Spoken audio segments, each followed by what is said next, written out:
화성 8차 사건의 범인으로 옥살이를 한 윤모 씨가 어제 30년 만에 재심을 청구했습니다. 피의자 이춘재는 재심이 열리면 직접 증인으로 나오겠다는 의사를 밝혔다고 합니다. 취재기자 연결해서 자세한 내용 알아봅니다. 부장환 기자. 네, 사회부입니다. 윤 씨의 재심 청구부터 좀 살펴보겠습니다. 앞으로 절차는 어떻게 진행됩니까? 네, 윤 씨 측이 어제 수원지방법원에 재심 청구서를 제출하면서 드디어 재심 절차가 본격화됐습니다. 우선 법원은 사건을 형사합의부에 배당한 뒤 재심 개시 여부를 결정하게 되는데요. 정식 재판을 열기 전에 미리 신문 절차를 진행해 과연 재심을 진행할 만한 사유가 있는지 등을 따지는 겁니다.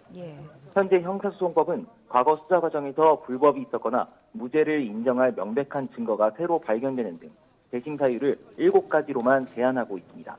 윤 씨 측은 이춘재의 자백으로 새로운 증거가 나왔고 과거 경찰 수사 과정에서 가혹행위가 존재해 사유가 명백하다고 보고 있습니다.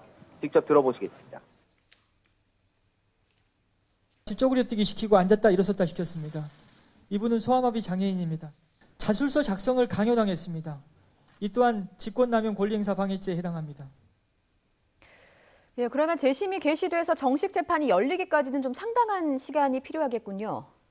네, 그렇습니다. 청구서는 정식 접수됐지만 재심이 열리기까지 상당한 시간이 소요되리란 전망이 우세합니다. 과거 사례를 보면 영화 재심의 모티브가 된 익산 약촌오거리 살인사건은 재심 결정이 확정되기까지 2년 9개월이 걸렸습니다. 또 삼례 나라슈퍼 3인조 사건은 1년 4개월 만에 재심이 개시됐습니다. 이렇게 재심 개시는 과거 수사와 판결에 오류가 있었다고 인정하는 것이나 다름없기 때문에 엄격한 판단이 필요한데요. 다만 윤 씨 측은 이번 사건에선 경찰과 검찰, 법원의 진실규명 의지가 강할 것이라며 이르면 1년 이내에 재심이 시작될 것으로 기대하고 있습니다.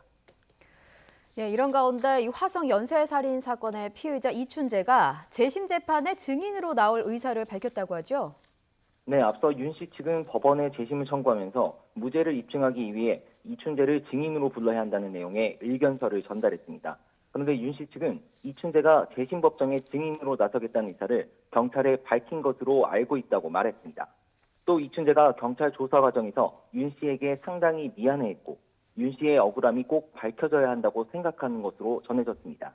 따라서 이춘재가 법원에 재심이 결정하기 위해 미리 진행하는 신문 절차에 응할 경우 재심 개시에 긍정적인 영향을 미칠 전망입니다. 경찰의 재수사 결과도 재심 개시 여부에 영향을 줄 것 같은데 어떻게 보십니까? 네, 말씀하신 것처럼 경기 남부지방경찰청은 8차 사건 진범 논란이 불거지자 당시 수사 과정의 문제점에 대해 재수사에 착수했는데요. 앞서 윤 씨는 물론 당시 수사 담당자들을 불러 조사하면서 과거 수사 과정에서 고문이나 가혹행위가 있었는지 살펴보고 있습니다. 다만 일부 전직 수사관의 경우 조사를 전면 거부하는 등 적대적인 태도를 취하면서 수사에 어려움을 겪고 있는데요. 일단 경찰은 재심이 개시되기 전에 수사 결과를 발표하겠다는 입장을 밝혔기 때문에 어떤 결론이 나올지 주목됩니다. 지금까지 사회부에서 YTN 부장원입니다.